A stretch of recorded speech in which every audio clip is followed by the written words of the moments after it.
I hate to say this. Kawhi Leonard wants out of San Antonio. The Spurs had a team-only meeting, and they really implored him to try to come back. To hold a meeting and to beg a guy to go play? I wish I might. They want to know what the hell is going on here. What's the deal with Kawhi Leonard? I think he wants to be in San Antonio. This is one of the most bizarre situations I've seen in 10 years in the league. Breaking news!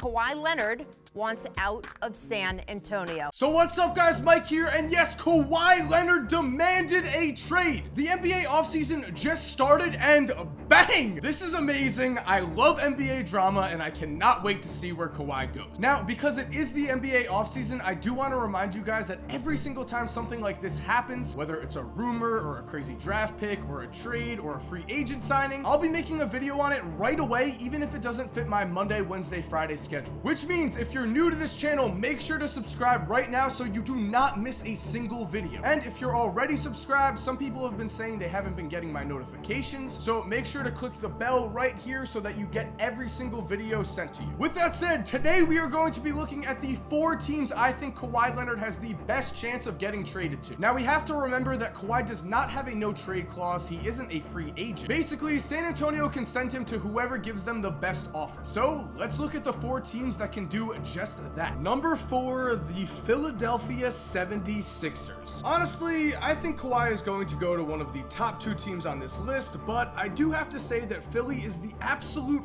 wild card here, because if they really want Kawhi, they're gonna get him. The way to do that, of course, would be to trade Ben Simmons. Having said that, I think there's no shot that the Sixers give up Simmons. For one thing, Ben is going to be just 22 years old next season and has already shown that he has what it takes to be a top 5 player in this league very soon. He is also the main playmaker on this roster, and so without him, suddenly you're forced to rely on a severely less talented players to run your offense. And on top of all of this, trading away the golden child on your team is just a horrible look. That would give Philadelphia the reputation of having basically no loyalty. So Simmons is going to stay, which means the Sixers are going to have to offer a package of Markelle Fultz, Dario Saric, and their number 10 pick in this year's draft just to stay in the game. Maybe if Fultz had played up to his potential this season, this would be a more enticing trade package, but other teams can just do better. Still though, if time does pass and the Spurs become more desperate to trade Kawhi before the deadline, and maybe Markelle Fultz breaks out next season and becomes a real asset, this trade could be in play. For now though, I just don't see it happening, so let's continue and talk about Los Angeles. Recently, Woj tweeted out this: San Antonio's Kawhi Leonard has Los Angeles, preferably the Lakers, at the center of his preferences for a trade destination. So quickly, let's cover number 3, the Los Angeles Clippers. Basically, the only way the Clippers get Kawhi is if for some reason the Spurs accept a trade offer of DeAndre Jordan and the 12th and 13th pick in this year's draft. If San Antonio wanted to, they could also get rid of Pau Gasol's horrible $16 million contract that runs until 2020, and in exchange get back Tobias Harris. But if this ends up being the trade package for Kawhi, then the next 2 teams we're about to talk about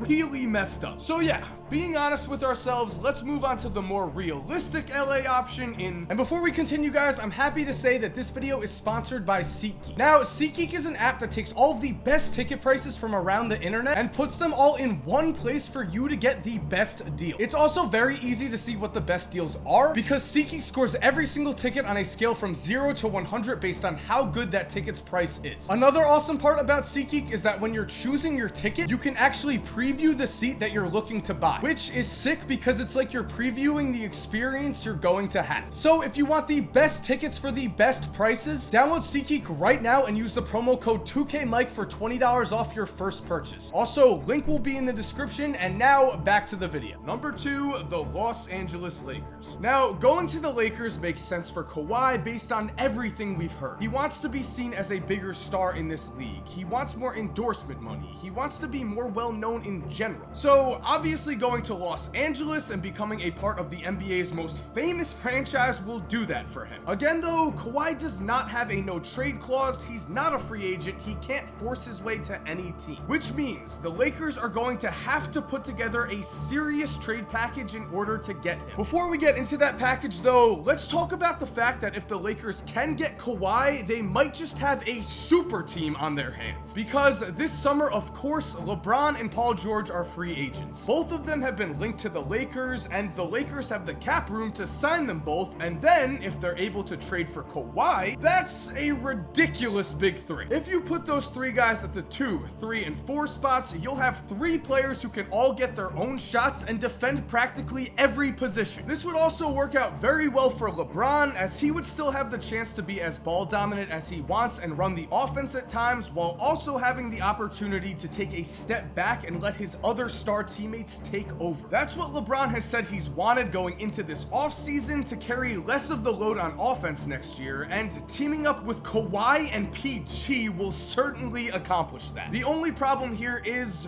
who would be left on the Lakers roster to get that big 3 a championship. As we're about to get into in a second, the Celtics can pretty much make a monster offer if they want to, which means the Lakers will need to do the same. Los Angeles does not have any great future picks lined up like Boston does, so it's likely that if Boston does make a serious offer, the Lakers will have to offer San Antonio 2 out of the 3 of Lonzo Ball, Kyle Kuzma, and Brandon Ingram. And just to put a scenario out there, let's say the Lakers move Kuzma and Ingram and get Kawhi. That leaves the team with Lonzo, PG, LeBron, Kawhi, and who? Brook Lopez and Caldwell Pope are free agents, so they're gone. Looking at the remainder of the Lakers roster, it's full of guys who are young and have not exactly shown flashes of greatness, which means LA would have to hope that some vets will step up and sign for cheap in order to fill out the depth on their roster. That could happen, but it might not. Right now, in the current NBA, there are plenty of contenders that vets could sign with, so it's not a guarantee that the Lakers get anyone. With that said though, in my opinion, the Lakers are the second most likely team that Kawhi ends up with, as long as, number 1, the Boston Celtics take this seriously. Danny Ainge, this is your time. You've spent the last several years doing everything right. You've stockpiled picks, you've drafted well, you've gotten 3 all-star level players on your team in Kyrie, Hayward, and Horford, and you have a potential future star in Jason Tatum. It is not often that teams actually have a chance to win a championship, especially in this super team Golden State era. So Danny, please remember the reason you got all of these assets in the first place: to acquire a legitimate NBA superstar. And as we've already gone over, Kawhi is a legit star, which means, in my opinion, the Celtics need to go all in and trump any offer from any other team. They have the assets to do it too. Looking at the trade machine, this trade works. I'm also assuming this trade will include a pick, whether it's the Celtics pick or the Memphis Grizzlies pick they have or the Kings pick, I'm not sure, but I do think a pick will be involved. And if somehow you're thinking this is too much, you have to remember, the Spurs do not need to trade Kawhi. He is currently under contract for the entire 2019 season. They aren't going to just give him away for a lowball deal. They're going to need an extremely good offer, and I'm pretty sure a bidding war is about to break out. As I said before though, the Celtics have the pieces to outbid anyone, and this trade accomplishes that. Going further here, I think this is actually a solid deal for both teams. Just recently, the Spurs let it leak that it looks like Greg Popovich's last year in coaching is going to be 2020. That means they're not going to be looking to rebuild. They still want to remain a contender. Looking at the guys they would get in this deal, we also have to remember that the Spurs won 47 games without Kawhi. So if you add in Jaylen Brown, Terry Rozier, Marcus Morris, and Aaron Baines, suddenly they'll be one of the West's best teams. And yeah, like I said, they're gonna want to remain contenders, but they also are looking at the future, and Jaylen Brown and Terry Rozier showed a ton of promise last season. As for the Celtics in this trade, when looking throughout NBA history, it has been incredibly rare to actually have the opportunity to trade for a superstar in his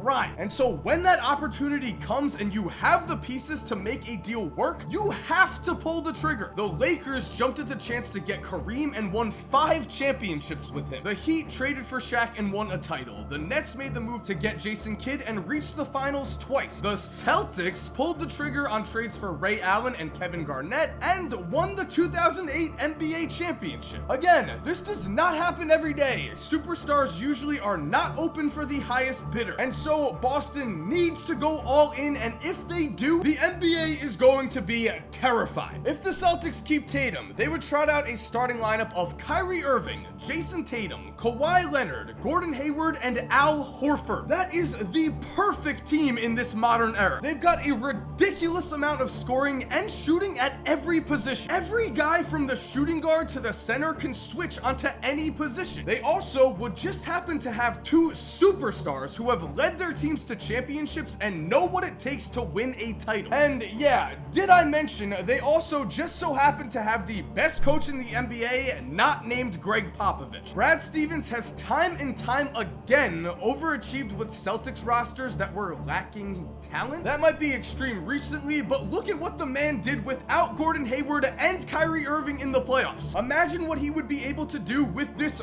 loaded roster. If everyone can stay healthy, Boston will clearly be the best team in the East, and when looking at a possible NBA Finals matchup, they would actually be real competitors. The NBA would actually have two teams that could beat each other in the finals. And just imagine a finals with Steph versus Kyrie, Hayward versus Clay, Durant versus Kawhi. Honestly, I think it would be one of the most hyped NBA finals the league has ever seen, and I am desperately hoping that Boston does whatever it takes to make this happen. And thank you guys for watching. I hope you enjoyed. This is crazy, man. Oh my. Kawhi Leonard is the top 5 player in the NBA. Where he gets traded could change everything. And yes, as you saw, I really want him to go to Boston because I think a Boston Warriors final with Kawhi on the Celtics would be amazing. And I think the Celtics would actually have a good chance to win. Anyway, if you're new to this channel, make sure to subscribe. Again, it is grind season. It is the off season. I will be posting videos like this every single time something happens. And if you're already subscribed, again, click the bell right here. Make sure you do not miss a video. And thank you for supporting. You're awesome. We all know it. And as always, have an awesome day and cue that music.